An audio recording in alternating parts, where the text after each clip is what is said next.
Assalamualaikum warahmatullahi wabarakatuh. Kembali lagi ke video Odo 18 Community Edition. Sebelum kita lanjut ke CRM, kita harus ke bagian data customer dulu ya. Jadi karena customer itu adalah tujuan utama ya, maksudnya peran utama dari CRM ya. Jadi kita harus manage atau setting atau mengelola customer dulu. Nah, di CRM ini teman-teman bisa ke submenu dari sales di sini, nanti terus teman-teman bisa pilih customer di sini ya. Nah, ini bawaan dari Odoo, data-datanya. Jadi teman-teman bisa memasukkan foto, memasukkan nama perusahaan dan nama dari kontaknya ya. Sebenarnya ini customer-nya dari perusahaan tertentu ya. Jadi customer itu biasanya berdiri berdasarkan perusahaan tertentu ya. Jadi teman-teman akan melihat data customer seperti ini, bawaan dari Odoo, ada foto dan beberapa field informasi lainnya di customer ya. Di halaman list ini teman-teman bisa melakukan download atau import record ya di sini ya. Oke. Lalu bisa melakukan pencarian di sini juga, misalnya saya mau cari nama customer JC misalnya. Nah, ini ada Pak JC Brown ya. Bisa dilakukan searching di sini, lalu teman-teman juga bisa melakukan filter berdasarkan apakah customer ini tipenya individual atau dia tipenya perusahaan. Lalu customer ini juga bisa kita arsip ya. Jadi kita bisa arsip dan kita bisa seperti hapus ya, tapi tidak dihapus secara fisik ya. Jadi bisa dikembalikan lagi nanti. Lalu bisa kita grup berdasarkan perusahaan misalnya. Nah, ini kita grup berdasarkan perusahaan di sini. Jadi satu perusahaan misalnya Gemini Furniture ini punya 4 kontak di sini atau 4 customer. Iya. Karena biasanya yang kita sebutkan di awal tadi, satu perusahaan itu ada beberapa kontak customer ya yang kita sering berhubungan. Lalu kita juga bisa filter berdasarkan country-nya juga di sini. Ya, cuman untuk di Indonesia jarang dipakai ya. Untuk perusahaan yang multi country mungkin berguna ini groupingnya ya. Lalu kita juga bisa grup berdasarkan sales person ya di sini. Saat ini sales personnya cuma ada 2 ya. Nanti kita bisa tambah. Tapi kita fokus dulu di customer. Dan di halaman ini teman-teman juga bisa melakukan bisa menampilkan berdasarkan list. Kalau misalnya teman-teman bisa nyaman atau nyaman di bagian teman-teman nyaman melihat customer bentuknya list seperti ini ya. Dan ini teman-teman bisa export all. Iya. Bentuknya nanti XLS. Iya. Oke. Dan teman-teman juga bisa melakukan impor. Nanti kita akan bahas di video tutorial berikutnya mengenai import customer. Lalu teman-teman juga bisa melakukan penambahan field yang tidak terlihat di sini ya, di list ini ya. Jadi di sini kan nggak kelihatan mobile phone-nya ya. Ini bisa dicentang juga kelihatan nanti di bawah sini kelihatan ya, si Openwood ini ada nomor mobilenya. Jalannya juga mau dilihatin juga bisa seperti ini ya, NPWP dan taxnya di sini. Oke. Lalu di sini ada activity dari customer. Nah, ini masih kosong ya. Nanti kita akan coba oprek ya. Kira-kira datanya seperti apa ketika ada activity dari customer tersebut ya. Sampai di sini mudah-mudahan teman-teman bisa memakai data customer ya. Sekarang saya coba membuat satu customer.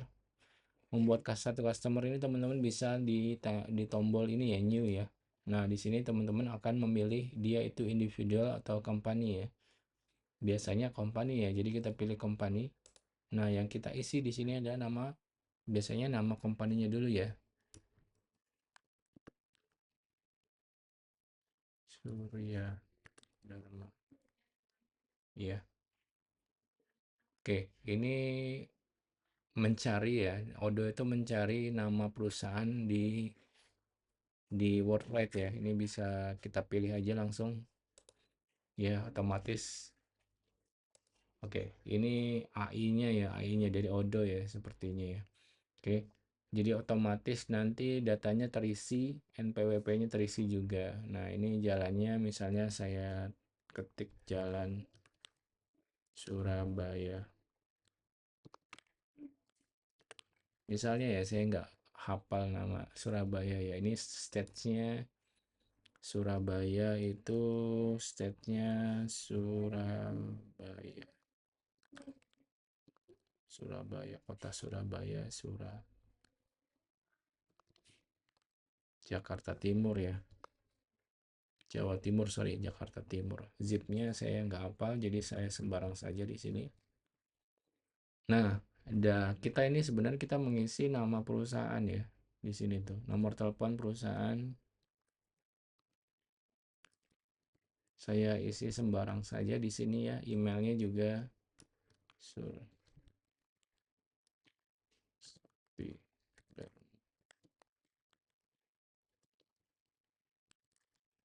Lalu beberapa field lainnya ya. Di sini teman-teman bisa mengisi teks juga ya atau tanda. Misalnya perusahaan ini adalah tipenya itu sebuah service misalnya. Oke. Di perusahaan ini teman-teman bisa menambah satu kontak ya. Pilih kontak di sini namanya misalnya Budiawan ya. Emailnya budiawan@suryasakti.com misalnya ya. Oke. Kalau udah teman-teman bisa save and close aja di sini. Jadi kita bisa membuat satu kontak di perusahaan di situ ya. Oke. Lalu teman-teman bisa melengkapi data-data sales dan prosesnya di sini. Ini terkait dengan perusahaan ya, salespersonnya ya di sini. Bisa mengisi tim sales yang teman-teman buat ya, misalnya ya. Nah, salesperson itu nanti saya akan bahas di video berikutnya karena teman-teman bisa lihat di sini ada Teams ya di sini. Oke. Lalu ini ada internal notes, ini semacam notes aja ya, semacam notes aja untuk pengingat ya. Jadi saya isi aja ini sudah ada. Sembarang ya, bisa untuk pengingat saja di sini. Jadi teman-teman bisa lihat ini halaman untuk membuat customer. Dan teman-teman bisa lihat ini admin creating new record ya. Berarti proses pembuatan ini belum selesai nih ya. Jadi pas saya simpen di sini ya, ini ada semacam informasi kalau admin ini membuat suatu kontak di sini ya. Oke. Nah, ini halaman di sini adalah semacam logs ya. Jadi setiap ada perubahan di sini nanti akan tercatat di dalam log di sini ya. Oke. Misalnya teman-teman mau nambahin log eh, log pertama. Tolong cari kontak lainnya selain Pak Budiawan. Ya, seperti ini. Nanti teman-teman sales atau user lain bisa melihat log di sini ya. Atau misalnya kita ganti jalannya.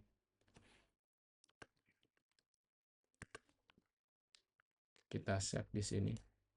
Nah, ini teman-teman bisa lihat admin ini melakukan perubahan ya. Perubahan PT jalan utama ini menjadi ada nomornya di sini ya. Kelihatan ya. Jadi setiap perubahan ini akan tercatat di sistem Odoo. Jadi sangat powerful sekali ya